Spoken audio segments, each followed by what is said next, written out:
It's no surprise that anime within the past few seasons have been pretty solid, with some amazing characters, great stories, and very dumb but very great memes. But with the fall energy starting to consume the world, the power, the aura, the feel of it all just made everything feel just so different and alive. Ghosts, aliens, the supernatural, and the otherworldly all exist within this world, waiting for those foolish enough to seek them out. Momo, a normal high school girl who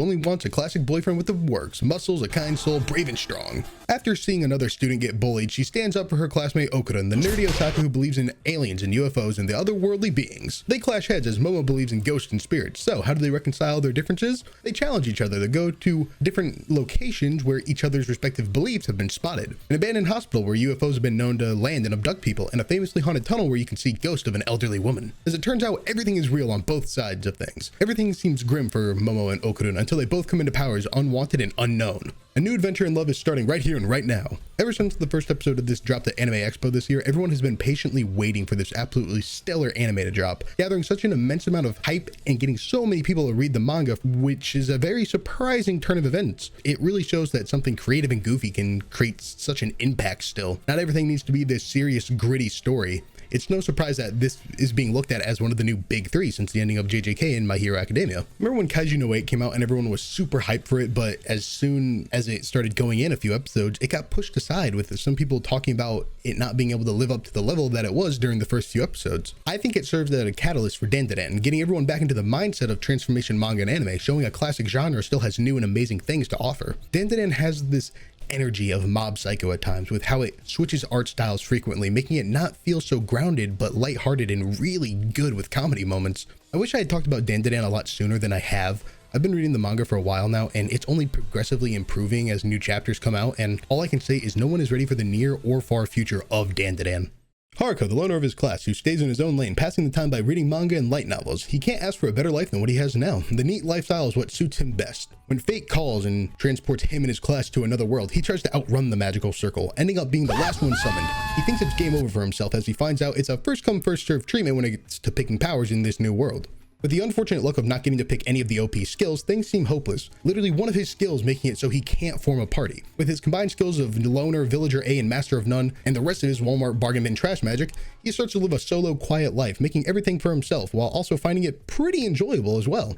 A house, bathroom, kitchen, pretty much everything you could need. He is living it up in this world without a care in the world. When he finds out the rest of his classmates aren't that far away, he learns they've fallen into utter chaos. Rough living and harsh struggles daily have caused infighting, seeming like none of them will make it long. He learned from the nerd group. One day, the delinquents decided to do a plan. And what do they do best? Being gross scumbags trying to get a harem with mind control skills.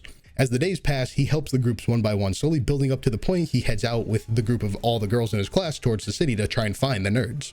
I won't lie, when I first started watching this, I really thought it was going to be hard to get through, but when you get into it, it's not just a generic isekai. It does feel a bit new and fresh at first. The whole fact of him being alone is what he wants. He doesn't really care about having anyone, and it's such a different vibe that I actually feel you never really get with anime where the main characters are alone. Instead of going out to find others to be with, you see him just inner monologuing, enjoying himself, just living his life away, even though it doesn't sound very interesting. I found myself getting slightly sucked in, wondering if he would end up alone again, just going through his life. Nothing stellar, but it's definitely a different and comfortable vibe when it comes to an isekai about this topic. Cold, unfeeling, only used for your skills, with a lack of warmth in your life. No love, no family, only wandering, looking for that tiny piece to fit the puzzle of your life. This is the life of the mysterious maid who is donned in black, with hair that shimmers in the light, with upstanding manners, that winds up at the house of the young man Yokiya, who is currently taking care of his home for the summer as his parents have left for the summer season. Being a former assassin with the gift of being clumsy, this mysterious lady tells Yokiya that she knew someone very, very disconnected from his family and is looking to work under his roof. But due to not needing anyone off, it seems there will be no need for this kundere of a maid. As fate and the kindness of one man rings, he offers up the idea of her working with him to lead a normal life, throwing away the harsh past that she faced alone. Being the heartwarming story about one assassin addicted to tonkatsu sauce, changing oneself for the better, and learning that mistakes happen and warmth exists everywhere in the world. You just need to ask for it in your own way and you'll genuinely get it. A very cute and heartwarming anime with a tiny hint of mystery of who the main known as Yuki is. This is the anime that gives you all of that, but it also has such a very strange but pleasant intro as well, going through many different styles from cutout manga to non-textured 3D, unique line art, definitely a feast for the eyes and one for the heart as well. Welcome to the world of mystery and wonder, joyful life and imagination, the very known world of modern day Japan. Do you like magical girls? Do you like flashy transformations? Do you want to be a magical girl yourself? Then worry not. Over the years, magical girls aren't just for those lucky enough to find that magical item or magical creature anymore. With the appearance of monsters and spirits called Kai, it seems all hope was lost during the starting years of the Kai attacks. But a shining hope found its way into the world. Magical girl companies, basically exterminators for all magical monsters. Now with the years past, there are over 500 magical girl companies ranging from small and big, with high pay and honor to be a magical girl. Many strive to work on the front lines, helping the world day to day. Kan, a college grad who would be perfect for any job, motivated and organized, always wanting to help those in need. She's not a slacker, always researching for new ways to help whenever she can. That is if she could actually land a job. Even while keeping a positive mentality, it starts to wear on her, but once bad luck can only last so long. With even worse luck right around the corner, a monster bursts into her latest interview as chaos spreads and panic runs wild. She finds herself helping a magical girl who came to the rescue. Willing to risk her life helping this magical girl, she rushes in, providing backup with her life on a tightrope. She returns with more than just her life and her nerves shocked. She returns with a job as a newest member of a magical girl company herself.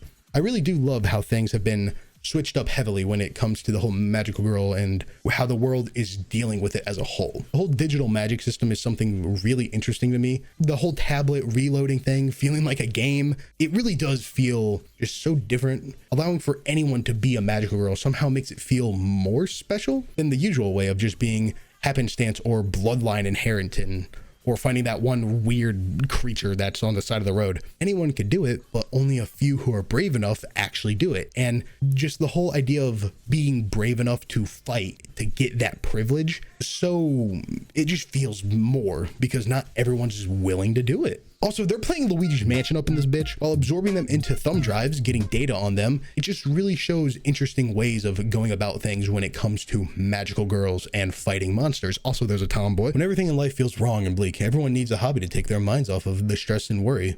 But many wonder, what is the best hobby? Some say biking, some say working in a garden. Others might say video games and reading. Some might say baking. There's one hobby that is the true master of them all. It takes skill, patience, dedication, exploring, and many other small skills into one massive, glorious hobby. That would be fishing. Sunhiro had always had what anyone would call a rough go of life. Up to his neck, college never working out because he feels it's a sucker's bet and most people's fallback plan. So what was his smart idea? Gambling and playing the stocks, of course. And after that never pays off, life just wasn't done with him. Losing his home due to reconstruction of his apartment and never paying his rent, things only got worse after the doctors tell him he only has 2 more years to live due to a tumor in his brain. Running from loan sharks daily, wondering if life is even worth living, he doesn't know what to do. Then fate decides to throw him off a bridge itself. Thinking this was the end and accepting the outcome, even wondering if he would meet with the worst fate of all, being isekai'd, he comes to wake up on a sea barrier surrounded by an odd cast of characters. Not sure what happened, they explain that they were all fishing. When they heard his splash in the water, they thought it was a huge fish coming there to get a big catch. They came across him drowning. With new friends by his side and fishing becoming what he does daily, even if it's not by his own choice, slowly but surely you see him grow into what is making him feel better, even though he doesn't realize it at the beginning. Starting to realize that life is what you make of it. You have to take the good with the bad and fight back sometimes and work your way back to who you once were so you can be who you want to be in the future. As always, thank you all for watching. Like, comment, subscribe, hit the like button so big channel number get even bigger. My socials will all be down in the description below. Thank you all for watching and shuhari.